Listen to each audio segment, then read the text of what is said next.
రేపు దేశవ్యాప్తంగా బంద్. ఎందుకంటే చూడండి, సెప్టెంబర్ 11 దేశవ్యాప్తంగా బంద్ విజయవంతం చేయాలని మాజీ ఎంపీ హర్ష్ కుమార్ పిలుపునిచ్చారు.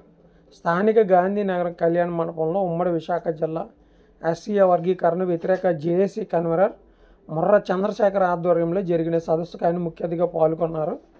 సుప్రీంకోర్టు కూడా వర్గీకరణ తీర్పుపై పునర్సమీక్ష చేయాలని కోరారు. అన్ని రాష్ట్రాల్లోనూ సంపూర్ణ బంద్ పాటించాలని, సుప్రీంకోర్టు తీర్పును వ్యతిరేకించాలని కోరారు. ఈ భారత్ బంద్ పిలుపుతో పలు రాష్ట్రాల్లో ప్రభుత్వాలు అయ్యాయి. కొన్ని రాష్ట్రాల్లో విద్యాసంస్థలు ముందుగానే బంద్కు మద్దతుగా సెలవిచ్చే అవకాశాలు ఉన్నాయి. ఎస్సీ ఎస్టీలకు ప్రస్తుతం కల్పిస్తున్న రిజర్వేషన్ కోటాలో మార్పులు చేస్తూ వర్గీకరణ చేసుకునేందుకు రాష్ట్రాలు పర్మిషన్ ఇస్తూ సుప్రీంకోర్టు రాజ్యాంగ ధర్మాసనం తాజాగా ప్రకటించిన తీర్పుపై మాల సామాజిక వర్గం నిరసన వ్యక్తం చేస్తుంది.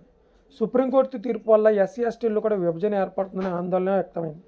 నవంబర్ నెలలో మాలల సింహగర్జన ఏర్పాటు చేస్తామని, సత్తా ఏమిటో చూపిస్తామన్నారు. రాష్ట్ర దళిత సేన అధ్యక్షుడు పాల్డేటి పెంటారావు మాట్లాడుతూ ఇప్పటికే అందరం కలిసి పోరాడాలని పిలుపునిచ్చారు. మాల మహానాడు వ్యవస్థాపకులు కేబీఆర్ అంబేద్కర్ మాట్లాడుతూ దేశంలో అనిశ్చిత నెలకొందన్నారు. ఎస్టీ వర్గీకరణకు అనుకూలంగా సుప్రీంకోర్టు ఇచ్చిన తీర్పుని వెంటనే వెనక్కి తీసుకోవాలని మాల సామాజిక వర్గాల నేతలతో పాటు రిజర్వేషన్ బచావో సంఘర్ష సమితి డిమాండ్ చేస్తున్న విషయం తెలిసిందే.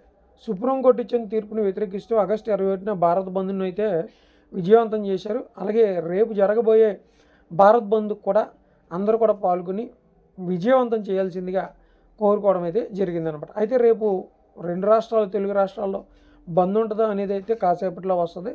బంద్ ఉన్నట్లయితే మనకి ఉదయాన్నే మరలా స్కూల్కి సెలవుని ప్రకటించడం ప్రిన్సిపల్ కలెక్టర్ ద్వారా ఇవ్వడం అయితే జరిగింది. ఆల్రెడీ వర్షాల వల్ల చాలా రోజులు సెలవులు రావడం జరిగింది. సిలబస్ కూడా కంటిన్యూ అవుతుంది. దీంతో కొన్ని పండుగలు కూడా రద్దు చేసి స్కూల్ అయితే పెడుతున్నారు. సెకండ్ సాటర్డే కూడా క్యాన్సిల్ చేసే అవకాశం ఉంది వర్షాలకి సెలవులు ఇవ్వడం వల్ల.